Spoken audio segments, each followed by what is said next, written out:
Hello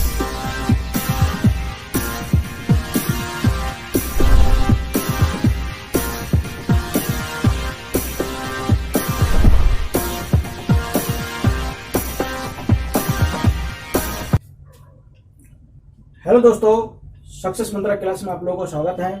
देखिए, आप लोगों को मालूम होगा पिछली बार हमने साइंस में जो कोशिका के संरचना के बारे में एक वीडियो डाले थे और उसको आपने देखे होंगे। अगर आपने नहीं देखे होंगे तो उसको सब्सक्राइब करके देख सकते हैं और उसको लाइक और शेयर भी कीजिएगा। और आज हम एक नया वीडियो डाल रहे हैं जो गया है रुधिर परिसंचरण तंत्र है। इसके बारे में आप लोगों को बताने जा रहे हैं और आप लोगों से रिक्वेस्ट है कि आप लोग इसको सब्सक्राइब कीजिए इस चैनल को और लाइक करिए और इसको ज़्यादा से ज़्यादा शेयर कीजिए जिससे अन्य लोग भी इसको देख सके। तो पहले आप आते हैं कि रुधिर परिसंचरण तंत्र क्या होता है। देखिए, रुधिर परिसंचरण तंत्र की खोज सबसे पहले विलियम हार्वे नामक एक वैज्ञानिक है, इन्होंने किया था। तो विलियम हार्वे को रुधिर परिसंचरण तंत्र का जनक कहा जाता है या उसकी खोजकर्ता को कहा जाता है। अब देखते हैं रुधिर क्या होता है। आप लोग सभी जानते हैं कि हमारे शरीर में रुधिर पाया जाता है। और रुधिर क्या होता है? देखिए, रुधिर क्या होता है, एक तरल संयोजी ऊतक होता है। यानी क्या होता है, रुधिर एक प्रकार का हमारे शरीर में ऊतक होता है जिसको तरल संयोजी ऊतक कहा जाता है। और जो रुधिर का जो पीएच मान होता है वो 7.4 होता है। यानी रुधिर क्या होता है, एक क्षारीय पदार्थ होता है। ठीक है, तो रुधिर क्या है, एक क्षारीय पदार्थ है। और देखिएगा, जो सामान्यता क्या होता है मनुष्य में, यानी सामान्यता मानव में 5.5 लीटर रुधिर पाया जाता है। ठीक है, और इसमें जो महिला होती है, महिलाओं में आधा लीटर रुधिर कम होता है, यानी उनमें 5 लीटर रुधिर पाया जाता है। तो महिलाओं में 5 लीटर रुधिर पाया जाता है और पुरुष में सामान्यतः 5.5 लीटर रुधिर पाया जाता है। ठीक, और अब देखते हैं जो रुधिर के बारे में है कि रुधिर को हम 2 भागों में बांट सकते हैं। एक भाग है उसका द्रव वाला भाग, यानी तरल वाला भाग होता है, और दूसरा होता है उनका ठोस वाला भाग। यानी रुधिर क्या होता है, रुधिर को 2 भागों में बांटा जा सकता है, एक तरल भाग और एक ठोस भाग। जो तरल भाग है उसको प्लाज्मा कहा जाता है और ये कुल रुधिर का 55% भाग इसमें शामिल होता है। और रुधिर का जो ठोस भाग होता है उसको कणिकाएं कहा जाता है, यानी सेल्स कहा जाता है। ये कुल रुधिर का 45% भाग इनमें शामिल होता है। अब देखते हैं प्लाज्मा। देखिए, प्लाज्मा में मुख्यतः क्या पाया जाता है, जल पाया जाता है। प्लाज्मा में 90 से 92% कम से कम जल होता है, क्योंकि हमारे शरीर में जो भी पदार्थ होता है वो उसको में विलयन की आवश्यकता होती है। तो विलयन बनाने का काम क्या करता है, ये जल का काम होता है, विलयन बनाने का काम, इसलिए जल की मात्रा अधिक होनी चाहिए। आप जानते हैं कि हमारे शरीर में 65 से 70% क्या होता है, जो हमारे शरीर का भार होता है वो जल से निर्मित है। तो इसलिए क्या होता है, जल की बहुत आवश्यकता होती है प्लाज्मा में। दूसरी बात है, इसमें कार्बनिक पदार्थ पाया जाता है। कार्बनिक पदार्थ में देखिएगा 2-3 चीज है। एक तो इसमें प्रोटीन पाया जाता है, दूसरी इसमें एंजाइम पाया जाता है, और तीसरी इसमें हार्मोन्स पाया जाता है। ये मुख्यतः प्रोटीन के रूप में ये पाया जाता है। तो कार्बनिक पदार्थ में कौन सा था, एक तो प्रोटीन होता है, एक एंजाइम्स होता है और एक हार्मोन्स बने होता है। ठीक है, अब देखते हैं अकार्बनिक पदार्थ। अकार्बनिक पदार्थ में बहुत सारे क्या पाए जाते हैं, खनिज लवण। इसमें बहुत सारे खनिज लवण पाए जाते हैं जो हमारे रुधिर में घुली अवस्था में पाया जाता है, इसलिए यह द्रव अवस्था में पाया जाता है। अब ये जो प्लाज्मा है, प्लाज्मा का मुख्यतः कार्य क्या है। देखिए, प्लाज्मा का मुख्य कार्य होता है हमारे शरीर में जो पदार्थ होता है उन पदार्थों का क्या होता है, इनका मुख्य कार्य होता है जो पदार्थ होता है हमारे शरीर में होता है उनका परिवहन करना होता है। यानी ट्रांसपोर्ट की तरह काम करते हैं, एक जगह से दूसरी जगह पे ले जाने का काम क्या होता है, प्लाज्मा द्वारा किया जाता है। इसलिए हमारे शरीर में प्लाज्मा की बहुत ज्यादा महत्व है। ठीक है, अब देखते हैं हम रुधिर के जो ठोस भाग है उन ठोस भागों के बारे में देखते हैं। तो पहला भाग है लाल रुधिर कणिका, जिसे आरबीसी कहा जाता है। देखिए, जितने भी रुधिर बनते हैं हमारे शरीर में हड्डियों में बनता है। हड्डियों में एक अस्थि मज्जा होता है, अस्थि मज्जा में ही क्या होता है, रुधिर का निर्माण होता है। तो पहले हम देखते हैं आरबीसी के बारे में थोड़ा सा चर्चा करते हैं। देखिए, आरबीसी क्या होता है, हमारे शरीर के जितने भी हड्डी होते हैं इनका निर्माण स्थान कहाँ है, तो इनका निर्माण स्थान हड्डी है। और हड्डी में कहाँ होता है, हड्डी में जो अस्थि मज्जा होता है, अस्थि मज्जा में इनका निर्माण होता है।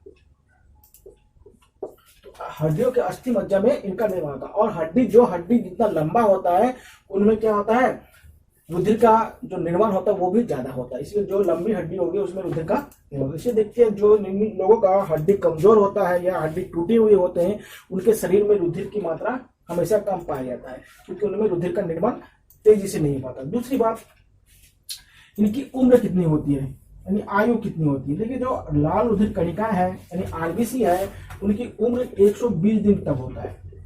120 दिन तक वो जिंदा रहते हैं और उसके बाद क्या होता है, इनका डेथ हो जाता है। और डेथ होने के बाद ये हमारे शरीर में एक अंग पाया जाता है जिसको प्लीहा कहा जाता है। ये प्लीहा में क्या होता है, ये इकट्ठा हो जाता है। इसलिए प्लीहा को हमारे शरीर का कब्र स्थान भी कहा जाता है। प्लीहा को हमारे शरीर का कब्र स्थान भी कहा जाता है, क्योंकि यहाँ पे आरबीसी का देहांत होने के बाद यानी मृत्यु के बाद यहाँ पे ये इकट्ठा होने लगते हैं। और दूसरी बात है, जो हमारे आरबीसी है वो हमारे शरीर में अलग अलग अवस्था में, यानी जो व्यक्ति का जो आयु है, आयु के हिसाब से भी इनकी संख्या कम और ज्यादा होता है। जैसे क्या होता है, जो युवावस्था के लोग होते हैं उनको क्या होता है, आरबीसी की संख्या उनकी ज्यादा होती है। और जो क्या होता है, बुजुर्ग होते हैं या महिलाएं होते हैं, उनमें इनकी संख्या कम होती है। और दूसरी बात होता है कि ये ऊंचाई के साथ साथ भी इसकी संख्या कम और ज्यादा होती है। क्यों? आप जानते हैं कि पहाड़ी जो इलाका होता है, यानी जो ऊंचाई पे जो लोग रहते हैं, उनपे क्या होता है कि वहां पे वायु दाब कम होने के कारण क्या होता है कि वहां पे वायु दाब कम होने के कारण वहां पे आरबीसी की मात्रा अधिक होनी चाहिए होता है। वायु दाब की कम होने के कारण क्यों अधिक होना चाहिए? कि यहाँ पे वायु दाब कम होता है, इसलिए क्या होता है, ऑक्सीजन को हमारे शरीर में पहुंचाने के लिए क्या होना चाहिए, आरबीसी की संख्या ज्यादा होती है।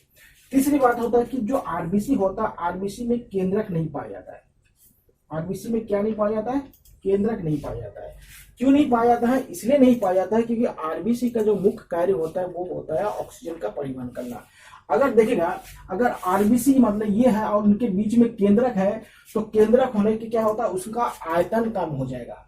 अगर केंद्रक को यहाँ से मिटा देंगे तो आरबीसी का आयतन बढ़ जाएगा, जिससे क्या होता है, अधिक से अधिक ऑक्सीजन का परिवहन कर पाएंगे। इसलिए क्या होता है, आरबीसी में केंद्रक नहीं पाया जाता है। उसके बाद देखते हैं आरबीसी में जो केंद्रक नहीं होता, और आगे देखते हैं कि आरबीसी के कार्य क्या होता है। ये इनका बहुत ही इंपॉर्टेंट कार्य है। क्या होता है, देखिए आरबीसी का मेन कार्य होता है ऑक्सीजन का परिवहन करना। ऑक्सीजन का परिवहन करना, ठीक है। क्यों? क्योंकि ऑक्सीजन क्या होता है, हमारे शरीर में हम सांस के रूप से लेते हैं और हृदय से कोशिका तक पहुंचने का काम कौन करता है, आरबीसी के द्वारा किया जाता है। जैसे देखिएगा क्या होता है, हमारे हृदय से कोशिका तक क्या होता है, आरबीसी क्या ले जाता है, ऑक्सीजन को ले जाता है। और कोशिका से हृदय तक CO2 को क्या होता है, आरबीसी के माध्यम से पहुंचा जाता है। इसलिए क्या होता है, इसका ऑक्सीजन का परिवहन कहा जाता है। देखिए क्या होता है, एक जो हीमोग्लोबिन होता है, एक हीमोग्लोबिन का जो अणु होता है वो चार ऑक्सीजन के अणुओं को एक साथ परिवहन करता है। कितने अणुओं को, ऑक्सीजन के 4 अणुओं को। देखिए हीमोग्लोबिन क्या होता है, जो हीमोग्लोबिन होता है वो 2 शब्दों से बना होता है। एक होता है हीमो और एक होता है ग्लोबिन। हीमो का मतलब होता है आयरन, हीमो का मतलब होता है आयरन। और यही आयरन के कारण क्या होता है, हमारे रक्त का जो रंग होता है वो लाल होता है। आयरन पाए जाने के कारण क्या होता है, रक्त का रंग लाल होता है। और आपको कभी कभी क्वेश्चन पूछने को देखने को मिलता है कि जो एनीमिया नामक जो बीमारी होता है वो क्या होता है, यही आयरन की कमी या हीमोग्लोबिन की कमी के कारण क्या होता है, जो एनीमिया की वाली बीमारी हो जाता है। इसको खून की कमी वाला बीमारी भी कहा जाता है। तो हीमोग्लोबिन क्या है, हीमोग्लोबिन क्या है, आयरन और प्रोटीन से मिला हुआ एक वर्णक होता है जो क्या करते हैं, ऑक्सीजन को परिवहन करता है। ऑक्सीजन का क्या करते हैं, परिवहन करते हैं। और हीमोग्लोबिन में आयरन पाया जाता है। इस आयरन के कारण ही क्या होता है, जो रुधिर का जो रंग है वो लाल होता है। अब हम देखते हैं WBC। देखिए WBC का निर्माण भी क्या होता है, हड्डियों में होता है। WBC का जो निर्माण होता है, WBC यानी स्वायत्त रुधिर कणिका, इनका भी जो निर्माण होता है वो कहाँ होता है, हड्डियों में होता है। यानी हड्डी के क्या होता है, अस्थि मज्जा, इनके अस्थि मज्जा में होता है। इनकी आयु कितनी होती है, इनकी जो आयु होती है वो 5 से लेकर 6 दिन तक होती है। 5 से 6 दिन तक ये जिंदा रहते हैं। उनके बाद क्या होता है, इनका देहांत हो जाता है और फिर रुधिर में घुल जाता है, उसी के तरह होता है। अब देखिए इनका कार्य क्या है, इनका मेन इंपॉर्टेंट है कार्य। कार्य देखिएगा इनका क्या होता है, इनका कार्य क्या होता है, हमारे शरीर को रोगाणु, जीवाणु और विषाणु से क्या है ना रक्षा प्रदान करना, इसलिए इसे हमारे शरीर का सिपाही भी कहा जाता है।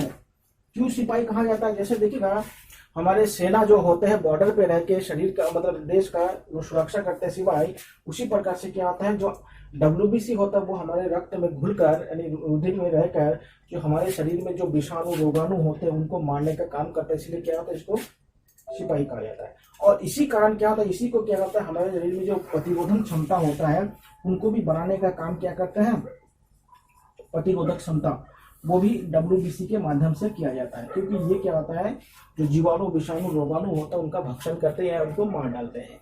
इसलिए देखिएगा आप लोगों ने सुना होगा एड्स नामक जो बीमारी होता है, एड्स नामक जो बीमारी होता है और दूसरा है कैंसर, इन दोनों का कारण क्या है WBC।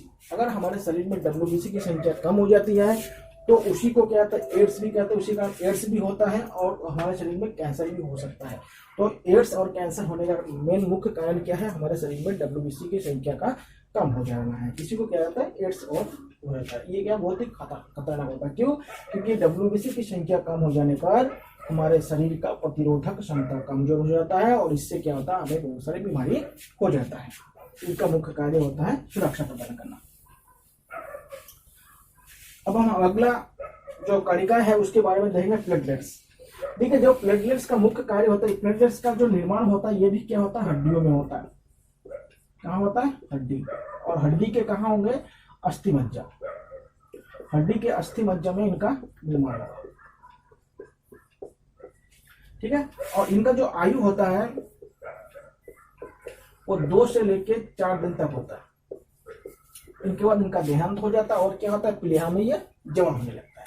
अब देखें इनका कार्य, इनका जो कार्य होता है ये क्या होता है रक्त का थक्का। इसमें क्या होता है जो रक्त होता है उसको क्या करता है थक्का जमाने का काम करता है, ठीक है। तो ध्यान रखिएगा इसमें मुख्य कार्य होता है जो रक्त होता है उसको जमाने का काम करता है, नहीं जो रक्त होता है रक्त का जमाने का काम करता है।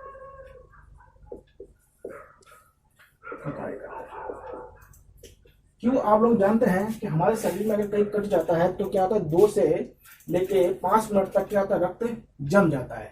लेकिन क्या होता है अगर हमारे शरीर में प्लेटलेट्स की संख्या कम हो जाएगा तो क्या होगा हमारे शरीर में रक्त जमता नहीं है। इसलिए देखिए आपको पहले वीडियो में बताया था कि जो हीमोफीलिया की जो बीमारी होता है उनमें क्या होता है कि हमारे शरीर में कहीं कट जाने पर रक्त जमता नहीं है, यानी देर से रक्त जमता है, जिससे क्या होता है शरीर में हानिकारक होता है, कभी कभी इससे मृत्यु भी हो जाता है।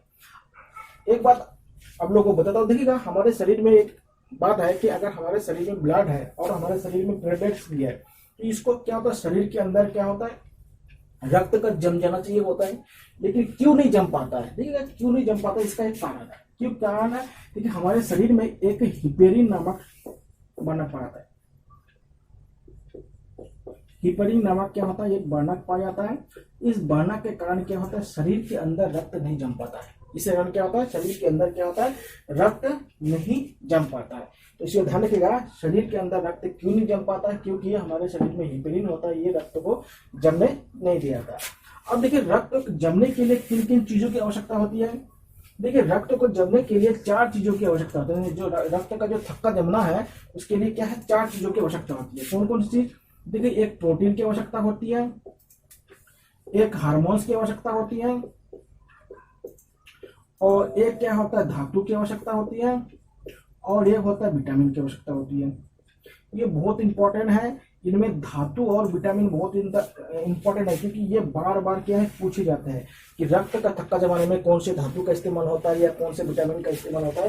ये बहुत बार पूछा जाता है। धातु के रूप में कैल्शियम का इस्तेमाल होता है और विटामिन के रूप में विटामिन के का इस्तेमाल होता है। यानी रक्त जमाने में क्या होता है जो धातु इस्तेमाल होता है वो क्या है कैल्शियम है और विटामिन कौन सा है विटामिन के है। अब देखिएगा प्रोटीन के रूप में इसमें क्या होता है प्रोथ्रोम्बिन प्रोटीन होता है। इसमें जो प्रोटीन का इस्तेमाल किया जाता है उसका नाम क्या है प्रोथ्रोम्बिन प्रोटीन है। और जो हार्मोन से इस्तेमाल होता है उसको फाइब्रोनोजन हार्मोन्स कहा जाता है, ठीक है। इनके कारण क्या होता है, रक्त का थक्का जमता है। रक्त का थक्का जमाने के लिए हमें 4 चीजों की आवश्यकता होती है। प्रोथ्रोम्बिन नामक प्रोटीन, फाइब्रोनोजन नामक हार्मोन, धातु के रूप में कैल्शियम और विटामिन के रूप में विटामिन के। इनके कारण क्या होता है, हमारे शरीर में रक्त का थक्का जम जाता है। और रक्त का थक्का जमने में 3 से लेके 5 मिनट का समय लगता है। 3 से लेके 5 मिनट में क्या होता है, रक्त का थक्का जम जाना चाहिए स्वस्थ व्यक्तियों को। अगर जिनके शरीर में प्लेटलेट्स की कमी है, उनके शरीर में रक्त देर से जमेगा। ठीक है, धन्यवाद। और एक बात, आप लोगों ने 2 बीमारी का नाम बहुत सुने होंगे। एक बीमारी का नाम है डेंगू, एक बीमारी का नाम आप लोगों ने सुना होंगे डेंगू, और एक सुना होगा चिकनगुनिया। ये दोनों जो बीमारी है, ये क्या होता है, हमारे शरीर में प्लेटलेट्स की कमी कारण ही उत्पन्न होता है। तो डेंगू और चिकनगुनिया जो बीमारी है, इनका होने का मुख्य कारण क्या है, हमारे शरीर में प्लेटलेट्स की संख्या का कम होना। ठीक है, प्लेटलेट्स की संख्या जब कम हो जाती है तो क्या होता है, उससे डेंगू और मलेरिया चिकनगुनिया हो जाता है। क्यों? क्योंकि देखिए, डेंगू क्या होता है, मुख्यतः वायरस से होता है, लेकिन मच्छर के द्वारा क्या होता है, एक व्यक्ति से दूसरे व्यक्ति में पहुंच जाता है। उससे क्या होता है, हमारे शरीर में प्लेटलेट्स की संख्या को कम कर देता है। तो ये चिकनगुनिया भी क्या होता है, मच्छर के माध्यम से शरीर में फैलता है। ठीक है, तो ये दोनों क्या होता है, बीमारी किनसे होता है, प्लेटलेट्स की कमी के कारण होता है। अब हम बात करेंगे, जो रुधिर है, ये हमारे शरीर में किस अनुपात में पाया जाता है, यानी WBC, RBC और क्या है, प्लेटलेट्स किस अनुपात में पाया जाता है। देखिए, इसका अनुपात है RBC अनुपात WBC अनुपात प्लेटलेट्स। इनका जो अनुपात है 600 अनुपात 1 अनुपात 40 है। यानी 600 अनुपात 1 अनुपात 40 क्या है, ये हमारे शरीर में RBC, WBC और प्लेटलेट्स इस मात्रा में पाया जाता है। ठीक है, तो इस मात्रा में क्या होता है, हमारे शरीर में क्या होता है, प्लेटलेट्स और WBC और RBC पाया जाता है। तो देखिएगा हमारे शरीर में, इसलिए देखिएगा हमारे शरीर में सबसे ज्यादा क्या पाया जाता है, RBC पाया जाता है। दूसरे नंबर पे क्या है, प्लेटलेट्स है, और सबसे कम क्या पाया जाता है, आपके WBC पाया जाता है। अब हम देखते हैं, जो रुधिर होता है उनका वर्गीकरण देखते हैं कि रुधिर का वर्गीकरण कैसे किया जाता है। रुधिर का वर्गीकरण कैसे किया जाता है, अब देखते हैं। पहली है रुधिर का वर्गीकरण।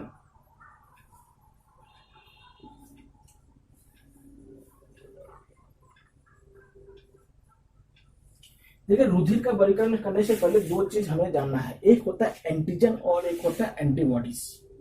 एक होता है एंटीजन और एक होता है एंटीजन। एक होता है एंटीजन और एक होता है एंटीबॉडी। देखिए, जो एंटीजन होता है वो हमारे RBC में पाया जाता है, यानी जो एंटीजन होता है, एंटीजन क्या होता है, RBC में पाया जाता है। और जो एंटीबॉडीज होता है, ये क्या होता है, प्लाज्मा में पाया जाता है। किसमें पाया जाता है, प्लाज्मा। तो एंटीजन और एंटीबॉडीज क्या होता है, इनका अलग अलग काम होता है, लेकिन क्या होता है, एक ही प्रकार के एंटीजन और एंटीबॉडीज आपस में मिलकर क्या होता है, रुधिर में क्या होता है, ब्लॉकेज उत्पन्न कर देते हैं, फ्यूजन उत्पन्न होता है, या रुधिर क्या होता है, आपस में चिपक जाते हैं, जिससे रुधिर में जो ऑक्सीजन का परिवहन होता है वो खत्म हो जाता है। इससे व्यक्ति क्या होता है, मर जाते हैं, या कभी कभी उनको मृत्यु तक हो जाता है, अलग व्यक्ति के अलग रुधिर को चढ़ाने पर। ठीक है, सबसे पहले हम देखते हैं कि रुधिर का वर्गीकरण में एंटीजन और एंटीबॉडीज के बारे में हमने बात की। अब देखते हैं कि ये रुधिर वर्गीकरण को सबसे पहले किस वैज्ञानिक ने दिया है। इस वर्गीकरण को सबसे पहले इन्होंने खोज किया था। एक वैज्ञानिक का नाम है, आप लोग जानते होंगे, लैंड स्टीनर। लैंड स्टीनर नामक वैज्ञानिक ने सबसे पहले रुधिर वर्गीकरण के बारे में बात की है। देखिए, इन्होंने बताया कि हमारे शरीर में 4 प्रकार के रुधिर पाया जाता है। कितने प्रकार के रुधिर पाए जाते हैं, 4 प्रकार के। इन्होंने बताया कि ए बी और O, ये 4 प्रकार के रुधिर हमारे शरीर में पाए जाते हैं। और इन 4 प्रकारों में से क्या होता है कि एंटीजन और जो एंटीबॉडीज होता है उनका अलग अलग होता है। अब देखते हैं यहाँ पे एंटीजन और यहाँ पे क्या होता है, एंटीबॉडीज। ठीक है, देखिए ए में क्या होता है, जो एंटीजन होता है उसको स्मॉल अक्षर में लिखा जाता है, और जो एंटीबॉडी होता है उसको इसको कैपिटल में लिखा, एंटीजन को कैपिटल में लिखा जाता है और एंटीबॉडीज को क्या होता है स्मॉल में लिखा जाता है। देखिएगा जहां पे ए होगा उसमें ए क्या होंगे आपके एंटीजन होंगे, और जहां पे बी वर्ग है इसमें बी वर्ग इसमें एंटीजन होंगे, और जहां पे ए बी होंगे यहाँ पे क्या होगा ए और बी दोनों होंगे, और ओ में क्या होगा किसी प्रकार का क्या होगा एंटीजन नहीं पाया जाएगा। और इसमें देखिएगा इसका जस्ट उल्टा होगा, बी होगा इसमें ए होगा, इसमें कुछ नहीं पाया जाएगा, और इसमें क्या होगा ए बी दोनों पाया जाएगा। तो इसी प्रकार से देख लेते हैं हमारे शरीर में जो रुधिर का वर्गीकरण है वो किस प्रकार होता है, एंटीजन और एंटीबॉडीज के आधार पर क्या होता है, इसमें दो अलग अलग वर्गों में बटे जाते हैं। यानी जो एंटीजन होता है एक ग्रुप में ए होता है, बी ग्रुप में बी होता है, और ए बी में ए बी होता है, और ओ में क्या होता है कुछ नहीं होता है। और एंटीबॉडीज होता है इसमें बी होता है, इसमें ए होता है, और ए बी में कुछ नहीं होता है, और ओ में ए बी होता है। इसीलिए जो ओ ग्रुप ब्लड ग्रुप होता है इनको सर्वदाता कहा जाता है, कि ओ ब्लड ग्रुप के जो व्यक्ति होता है वो किसी को भी रक्त दे सकता है। और जो ए बी जो ब्लड ग्रुप वाले होते हैं इनको सर्वग्राही कहा जाता है, क्योंकि ये ऐसे व्यक्ति क्या होता है शरीर से रुधिर ले सकता है। और दूसरी बात है जो ओ में देखिए कोई एंटीजन नहीं होता है, इसमें एंटीबॉडीज दोनों पाए जाते हैं, इसलिए क्या होता है जो ओ रुधिर वर्ग के जो व्यक्ति होते हैं उनको बीमारी कम होता है, क्योंकि इसमें एंटीबॉडीज होते हैं। एंटीबॉडीज का मेन काम होता है हमारे शरीर में प्रतिरोधन क्षमता को बनाए रखना, इसलिए क्या होता है जो ओ रुधिर वर्ग के लोग होते हैं उनको बीमारी कम होते हैं, और ए भी जो रुधिर वर्ग के लोग होते हैं इसमें कोई भी एंटीबॉडीज नहीं पाए जाते इनको, इसलिए क्या होता है इनको बीमारी भी बहुत ज्यादा होते हैं। ठीक है, तो इसी आधार पर क्या होता है रुधिर का हम वर्गीकरण कर सकते हैं। देखिए रुधिर का वर्गीकरण में एक बात और भी ध्यान रखिएगा, अब बोलेंगे कि जो ए वाले को जो ए रुधिर वर्ग है उनको बी वाला रुधिर वर्ग क्यों नहीं चला जाता, बी एंटीजन वाला वर्ग को क्यों नहीं चला जाता। देखिए इसमें कारण होता है जो एंटीजन होता है, एंटीजन देखिए कैसे होता है कि ये आकार जैसा होता है, और जो एंटीबॉडी जो होता है वो इस तरह से होते हैं। तो क्या होता है जब ये दोनों आपस में मिल जाता है तो क्या होता है एक दूसरे में फ्यूजन हो जाता है, जिससे कारण क्या होता है रुधिर में परिसंचरण कम हो जाता है। और देखिएगा कोई भी स्वस्थ व्यक्ति क्या होता है 120 दिन के बाद कोई भी रुधिर को क्या कर सकता है डोनेट कर सकता है, रक्तदान कर सकता है। कोई भी व्यक्ति है 120 दिन के बाद, कोई भी स्वस्थ व्यक्ति है जो बीमार नहीं है वो क्या होता है 120 दिन के बाद क्या होता है अपना रुधिर को दान कर सकता है, यानी ब्लड बैंक में दे सकता है, जिससे दूसरे को भलाई भी हो सकता है। अब हम देखते हैं ये तो रुधिर हो गया, इनके 4 भाग हो गए। अब हम एक बात देखते हैं कि रुधिर में आप लोगों ने सुना होगा ए पॉजिटिव है, बी पॉजिटिव है, ए बी पॉजिटिव है, ओ नेगेटिव है। ये नेगेटिव और पॉजिटिव कैसे होता है उसके बारे में थोड़ा सा हम चर्चा करेंगे। देखिए इसके बारे में सबसे पहले रीसस बंदर पर एक प्रयोग किया गया था। किस बंदर पर? रीसस बंदर पर एक प्रयोग किया गया था, और इसमें पाया गया है कि जो स्तनधारी लोग हैं या स्तनधारी जो जंतु है उनके ब्लड में 85% जो ब्लड होता है उसमें RH पॉजिटिव यानी धनात्मक रुधिर उत्पन्न है, और जो 15% जो प्राणी है उनमें RH ऋणात्मक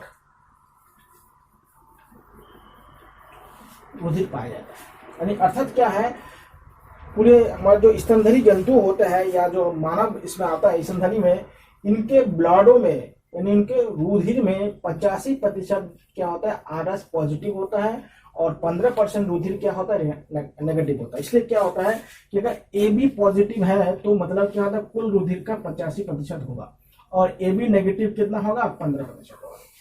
तो इससे क्या होगा अब मालूम कर सकते हैं कि हमारे शरीर में जो रुधिर है वो सबसे कहाँ होता है ए बी ए या जो धनात्मक होता है वो रुधिर ज्यादा होता है। देखिए पहले एक बीमारी बहुत ज्यादा होता था, लेकिन आजकल उसका इलाज हो गया। बीमारी ये था अगर जो धनात्मक वाले अगर पुरुष का विवाह अगर ऋणात्मक वाले महिला से हो जाता हो तो पहले बच्चा तो स्वस्थ पैदा हो जाता है, लेकिन उसके बाद पैदा होने वाले जो बच्चे थे उनको क्या होता है पैदा होते ही उनका डेथ हो जाता था, मृत्यु हो जाता। क्यों होता था? क्योंकि जब इन दोनों का अलग अलग प्रकार के जो ब्लड ग्रुप है उनसे शादी होने से क्या होता है कि जब बच्चा वातावरण में सांस लेने लगता है, यानी माँ के पेट से जब वातावरण में सांस लेने लगते हैं तो क्या होता है, उनका जो आरबीसी है वो आपस में क्या चिपक जाते थे, जिससे सांस लेने में दिक्कत होता है और बच्चों की मृत्यु हो जाती है। लेकिन वर्तमान में इसका इलाज हो चुका है, अब इसके लिए दवाई बन चुका है और इसमें कोई प्रॉब्लम नहीं है अगर पहले से इस बीमारी के बारे में मालूम होगा। देखिए जापान एक ऐसा देश है जहां पे शादी होने से पहले पूरी तरह से शरीर का जांच या रुधिर वर्ग के बारे में पूरी तरह से सूचना यानी लड़के पक्ष और लड़की पक्ष को देना होता है। अभी भारत में देखिएगा ये अभी तक मतलब इसको लागू नहीं कर पाए हैं, इसलिए लेकिन आने वाले दिनों में धीरे धीरे भारत में भी क्या होगा, ये चीज लागू हो जाएगा। अब हम देखते हैं कि रुधिर के बाद देखते हैं कि हमारे शरीर में जो रुधिर को जो पंपिंग करते हैं, नहीं जो पंपिंग करते हैं उसके लिए क्या है, उसमें जो मेन पार्ट होता है उसको क्या कहते हैं, हृदय कहते हैं, हृदय या हार्ट। देखिए हर व्यक्ति में या हर जंतु में एक हार्ट होता है, ठीक है, जो शरीर के बाएं हिस्से में होता है। हमारे मनुष्य में, मानव में जो हार्ट है वो बाएं तरफ है।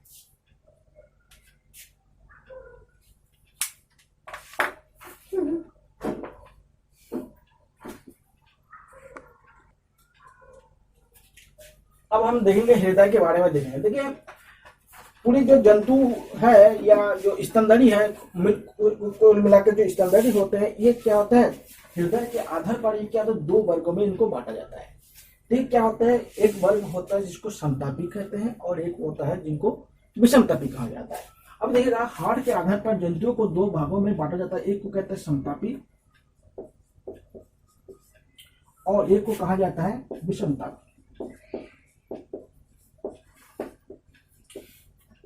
देखिए समतापी किसे कहते हैं इसको पहले समझ लेंगे। देखिएगा जो हमारे जो हृदय होते हैं इसमें बहुत सारे कोष्ठक होते हैं, यानी कोई किसी के हृदय में 2 कोष्ठक होते हैं, किसी जंतु के हृदय में 3 कोष्ठक होते हैं और किन्हीं के 4 कोष्ठक होते हैं, किन्हीं के 1 कोष्ठक होते हैं। देखिएगा जिन जंतुओं के हृदय में पूर्णतः 4 कोष्ठक के हृदय होते हैं, पूर्णतः 4 कोष्ठक मतलब चैम्बर कोष्ठक के हृदय होते हैं, ऐसे जंतु के को क्या कहते हैं, समतापी जंतु कहते हैं। क्यों कहते हैं, देखिए इसका कारण यह है क्योंकि ऐसे जंतुओं के जो रुधिर होता है या जो रक्त होता है उसमें ऑक्सीजन युक्त रुधिर और कार्बन डाइऑक्साइड रुधिर आपस में कहीं भी मिलता नहीं है, ये अलग अलग होता है। आप लोग जानते हैं कि हमारे शरीर में जो ऑक्सीजन युक्त रुधिर और जो कार्बन डाइऑक्साइड रुधिर आपस में कभी मिलता नहीं है, क्योंकि हमारे जो शरीर में जो धमनी होता है उसमें क्या होता है, ऑक्सीजन युक्त रुधिर होता है और जो शिरा होता है उसमें क्या होता है, कार्बन डाइऑक्साइड रुधिर पाया जाता है। इसलिए क्या होता है, ये दोनों अलग अलग होते हैं। इसलिए क्या होता है, जितने भी देखिएगा स्तनधारी जंतु है वो क्या होता है, समतापी होता है। समतापी का मतलब होता है कि शरीर का ताप नियत रहता है। समतापी का मतलब होता है नियत ताप होना। देखिएगा कैसे, देखिए हमारे शरीर में शरीर का तापमान 37 डिग्री सेल्सियस होता है या 98.6 फ़ारेनहाइट होता है या 310 डिग्री केल्विन होता है। देखिए हमारे शरीर का ताप क्या है, नियत है। चाहे ठंडे हो, चाहे गर्मी हो, चाहे बरसात हो, शरीर का ताप क्या होता है, नियत रहता है। देखिए क्या होता है, ठंडे के समय क्या होता है, शरीर में जब तापमान की कमी होता है तो हमें क्या होता है, गर्म वस्त्र पहनना पड़ता है। और गर्मियों में क्या होता है, जब हमें गर्मी ज्यादा लगता है तो क्या होता है, हमें पंखे या एसी या कूलर चलाने की आवश्यकता होती है, जिससे क्या होता है कि हमारे शरीर का तापमान क्या होता है, नियत रहे। ठीक है, तो ये क्या होता है, ये तो स्तनधारी लोग कर लेते हैं। ठीक है, लेकिन जिनके शरीर में यानी ऐसे जंतु जिनका शरीर में हृदय क्या पूर्णतः 4 कोष्ठक के नहीं होता है, यानी जिनके शरीर में हृदय पूर्णतः 4 कोष्ठक के नहीं होता है, ऐसे जंतुओं को विषमतापी जंतु कहा जाता है। और ऐसे जंतुओं का क्या होता है, शरीर का तापमान मौसम पर निर्भर करता है। जैसे मौसम होगा, जैसे जलवायु होंगे, वैसे ही क्या होगा, इनके शरीर का तापमान होगा। इनका शरीर का तापमान किस पर निर्भर करेंगे, जलवायु पर निर्भर करेंगे। और जलवायु जैसे होंगे, अगर ठंडा जलवायु होगा तो उनके शरीर का तापमान कम हो जाएगा, गर्मी होंगे तो उनके शरीर का तापमान बढ़ जाएगा। इसका अच्छा सा उदाहरण देखिएगा, सांप, मेढक। आप लोगों ने सांप और मेढक को क्या है, गर्मी के मौसम में देखते हैं, सर्दी के मौसम में ये भूमिगत हो जाते हैं। क्यों हो जाता है, इसका कारण क्या है कि ये विषमता भी, इनके हृदय क्या होता है पूर्णतः 4 कोष्ठक के नहीं होते, इसीलिए क्या होता है गर्मी में ये बाहर निकलते हैं और जाड़े में क्या होता है ये भूमिगत होने मिट्टी में बिल में चले जाते हैं या ऐसे जगह पर जाते हैं जहां पर उनको गर्मी प्राप्त होता है, क्योंकि ठंडे के मौसम में ये क्या होता है अपने शरीर का ताप को नियत नहीं कर पाता, इसलिए क्या होता है उनको विषमता भी कहा जाता है। अर्थात हृदय का आधार पर जंतु कितने प्रकार के होते हैं, 2 प्रकार के होते हैं। कौन सा, एक समतापी और दूसरा विषमतापी। ठीक है, समतापी में मनुष्य आएंगे और जितने भी स्तनधारी जंतु आते हैं सभी क्या होता है समतापी में होता है, जिनका हृदय क्या पूर्ण 4 कोष्ठक के होते हैं। और विषमतापी में ऐसे जंतु आते हैं जिनका हृदय 4 कोष्ठक नहीं होता, 3 कोष्ठक भी हो सकते हैं, 2 कोष्ठक भी हो सकते हैं और 1 कोष्ठक भी हो सकते हैं या अपूर्ण 4 कोष्ठक भी हो सकते हैं। ऐसे जंतुओं को विषमतापी कहते हैं, जैसे सांप, मेढक, ये सब आते हैं इसमें। अब हम देखते हैं कि मानव हृदय के रचना या संरचना को देख लेते हैं। मानव हृदय के बारे में हम देख लेते हैं। देखिएगा, मानव हृदय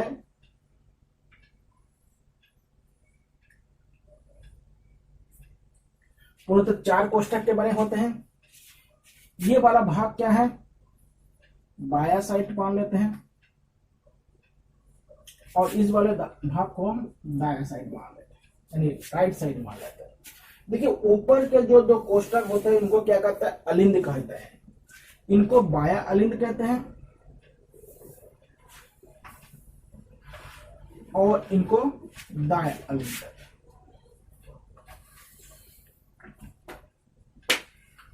अलिंद कहा जाता है। अब देखें, जो नीचे के जो भाग होते हैं इनको निलय कहा जाता है। इनको बायां निलय कहते हैं और इनको दायां निलय कहते हैं। ठीक है, देखिए इसलिए क्या हमारे हृदय 4 कोष्ठक है, इसलिए क्या हम कैसे समतापी प्राणी है। ठीक है, अब देखिएगा यहां पे 2 कपट पाए जाते हैं। जो बाया हृदय के जो बाया साइड है यानी जो लेफ्ट साइड है, इसमें कितने कपट पाए जाते हैं, इनको कपट कहते हैं, 2 कपट पाए जाते हैं। और दाया में 3 कपट पाए जाते हैं। ठीक है, तो बाया जो हृदय होता है उसमें 2 कपट होते हैं और दाया हृदय में क्या होता है, 3 कपट होता है, क्योंकि इसमें क्या होता है जो अलिंद से निलय में ब्लड को पहुंचने में ये काम आता है, इसलिए क्या होता है इसमें कपट होता है। ये क्या होता है बंद रहता है, जब आवश्यकता होता है तभी ये खुलता है। अब देखिए क्या होता है कि हृदय के बाएं साइड ये वाला हिस्सा में क्या होता है, ऑक्सीजन युक्त रुधिर होता है। ठीक है, और हृदय के दायां भाग जो होता है इसमें कार्बन डाइऑक्साइड युक्त रुधिर होता है। कभी कभी इसे अशुद्ध रुधिर भी कहते हैं और इसको शुद्ध रुधिर कहते हैं। यानी हमारे शरीर में हमारे हृदय के जो बाएं साइड में उसको शुद्ध रुधिर पाया जाता है और क्या होता है इसमें ऑक्सीजन होता है, और जो दायां साइड होता है उसमें क्या होता है कार्बन डाइऑक्साइड होता है और उसको अशुद्ध रुधिर पाया जाता है। देखिए क्या होता है कि हमारे शरीर में जो धमनी होता है, धमनी में ऑक्सीजन युक्त रुधिर होता है और जो शीरा होता है इसमें कार्बन डाइऑक्साइड रुधिर पाया जाता है। लेकिन जब किसी भी धमनी या शीरा के साथ पल्मोनरी शब्द जुड़ जाता है तो इसका क्या होता है, कार्य बदल जाता है। अगर पल्मोनरी धमनी आएगा तो उस धमनी में कार्बन डाइऑक्साइड रुधिर प्रवाहित होगा, और पल्मोनरी अगर शीरा होगा तो उसमें क्या होगा, ऑक्सीजन युक्त रुधिर प्रवाहित होगा। देखिए क्या होता है, हृदय के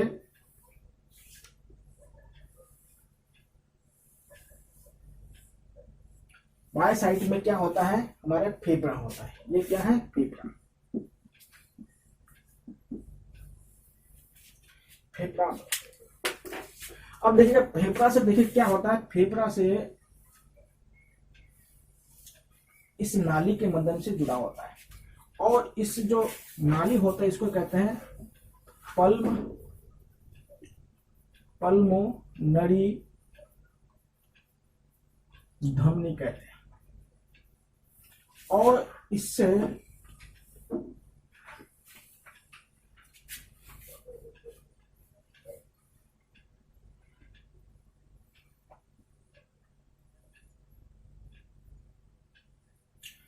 इसको कहते हैं पल्मोनरी शिरा, यानी ये उल्टा काम करता है। देखिए क्या होता है, हमारे फेफड़े से जो रुधिर में रक्त का परिवहन होता है और जो रुधिर होता है उससे भी क्या होता है, फेफड़े में जो अशुद्ध रुधिर होता है उसको, या कार्बन डाइऑक्साइड रुधिर होता है उसको क्या होता है, फेफड़े में आता है। और फेफड़े से जो शुद्ध रुधिर यानी क्या होता है, ऑक्सीजन युक्त जो रुधिर होता है वो क्या होता है, हृदय में पहुंचता है। और हृदय का मेन काम होता है क्या करना, पंपिंग करना। अब ये हृदय में पंपिंग कैसे होता है, इसके लिए अब हम बात करते हैं। अब देखिएगा, हृदय में जो धड़कन होता है, धड़कन में दो शब्द इस्तेमाल बहुत ज्यादा होता है। एक होता है आपको संकुचन और एक होता है विलंब, ठीक है। एक को कहते हैं संकुचन और एक को कहते हैं विलंब। संकुचन का मतलब होता है सिकुड़ना और विलंब का मतलब होता है फैलना।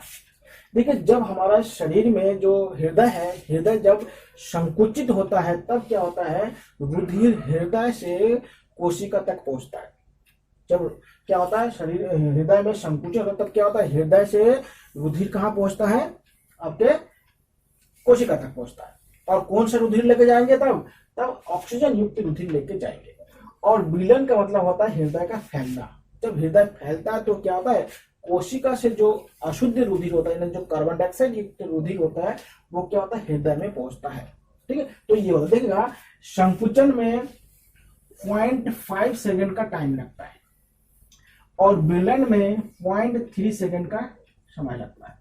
यानी हमारे शरीर में या हृदय में जो एक धड़कन है, एक धड़कन में 0.8 सेकंड का टाइम लगता है।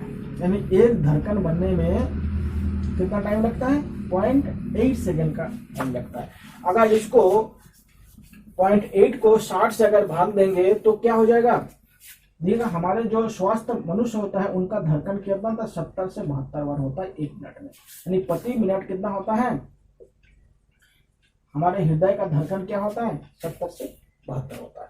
क्योंकि एक धड़कन में कितना समय लगता है, 0.8 सेकंड का समय लगता है। इसी हिसाब से हमारा जो स्वस्थ मनुष्य होता है उनमें।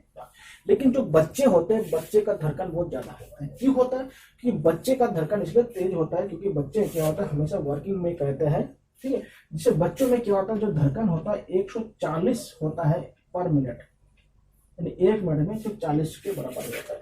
और जैसे व्यक्ति हार्ड वर्क करेगा, यानी कार्य करेंगे, नहीं जैसे हार्ड वर्क करेंगे धड़कन की रफ्तार क्या होता है, बढ़ जाएगा। कोई दौड़े तो उनकी धड़कन क्या होगा, तेज होगा। अगर कोई सोएंगे तो सोने यानी जो निद्रा अवस्था में होते हैं तो व्यक्ति का धड़कन क्या हो जाता है, कम हो जाता है। तो धड़कन क्या होता है, एक धड़कन में 0.8 सेकंड लगता है, संकुचन में 0.5 लगता है और विलंब में 0.3 सेकंड का समय लगता है। इससे क्या होता है, एक धड़कन बन जाता है। अब हम देखते हैं कि ये जो रुधिर है, रुधिर में जो धमनी और शिरा का क्या कार्य होता है। देखिए, एक साइड में आप लोग धमनी देखेंगे और एक साइड में हम शिरा देखेंगे। धमनी और शिरा के बारे में हम बात करेंगे। देखिए क्या होता है, जो धमनी होता है वो क्या होता है कि हमारे त्वचा के अंदर भाग होता है। यानी क्या होता है, ये त्वचा में क्या होता है, त्वचा के आंतरिक भाग में होता है।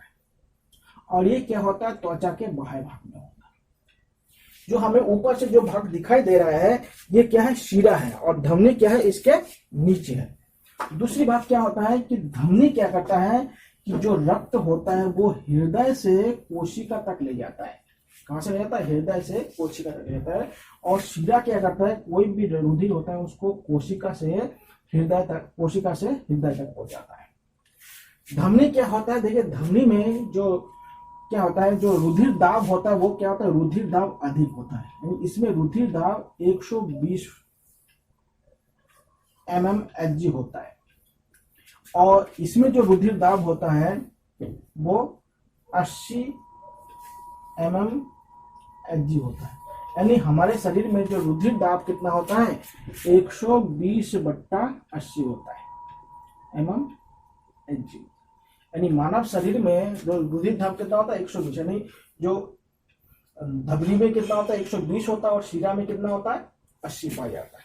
दूसरी बात क्या होता है कि जो धमनी होता है इनमें क्या होता है, शुद्ध रक्त प्रभावित होता है। यानी क्या होता है, इसमें ऑक्सीजन युक्त रुधिर होता है। ठीक है। और इसमें क्या होता है, कार्बन डाइऑक्साइड युक्त रुधिर, ठीक है। तो इसमें क्या होता है, कार्बन डाइऑक्साइड रुधिर। फिर से देख लेते हैं धमनी और शिरा में अंतर। देखिए धमनी क्या होता है, हमारे त्वचा के आंतरिक भाग में होता है, शिरा क्या होता है, त्वचा के बाह्य भाग में होता है, ठीक है। दूसरा होता है धमनी होता है वो रक्त को हृदय से कोशिका तक पहुंचाता है, और शिरा क्या होता है, कोशिका से हृदय तक रक्त को पहुंचाने का काम करता है। तीसरी बात होता है जो धमनी में जो दाब होता है वो 120 होता है, और जो शिरा में जो दाब होता है वो क्या होता है, 80 होता है। तीसरी बात क्या होता है, जो धमनी होता है उसमें क्या होता है, ऑक्सीजन युक्त रुधिर होता है, और जो शिरा होता है उसमें कार्बन डाइऑक्साइड क्या होता है, युक्त रुधिर होता है। और देखिएगा जो धमनी होता है ये मजबूत ज्यादा होता है, क्योंकि इसमें प्रेशर ज्यादा है तो इसमें मजबूत ज्यादा होगा, और ये क्या होता है, इनके अपेक्षा कम मजबूत होता है, तो इसमें मजबूती कम होता है और इसमें मजबूती ज्यादा होता है। तो ये है आपके धमनी और शिरा के में के जो अंतर पाया जाता है, ये इनके माध्यम से हम देख सकते हैं। अब देखिएगा कभी कभी एक क्वेश्चन आता है, क्या हृदय धड़कन या कभी रेस्ट करता है कि नहीं करता है, नहीं कभी आराम करता है कि नहीं है। इसमें देखिए अलग अलग जो वैज्ञानिकों का अलग अलग मानना है। कुछ लोग मानते हैं कि जब एक संकुचन और विलय होता है, जो धड़कन पूरा हो जाता है, तो एक धड़कन पूरा होने पर कुछ सेकंड के लिए हृदय क्या होता है, विश्राम अवस्था में रहता है। लेकिन कुछ लोगों का मानना है कि ऐसा अवस्था में नहीं रहता। तो ये विवाद क्वेश्चन है। इसमें क्या होता है, कुछ लोगों का मानना होता है और कुछ लोगों का मानना है नहीं होता है। अब देखिएगा जो इन रुधिर होता है, रुधिर दाब को मापने वाला यंत्र का क्या नाम है। देखिए रुधिर दाब को मापने के लिए इस मैनोमीटर यंत्र का प्रयोग किया जाता है, जो रुधिर दाब को मापते हैं। रुधिर दाब के मापने का ये यंत्र होता है। इसके माध्यम से क्या होता है, हम रुधिर को दाब को माप सकते हैं। तो ये क्या होता है, रुधिर दाब के मापने का यंत्र है, इसके माध्यम से हम रुधिर दाब को मापते हैं, ठीक है।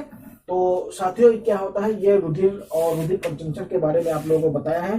तो यहीं पे खत्म हो जाता है, और आगे कई नया वीडियो आपके सामने पोस्ट करेंगे। धन्यवाद।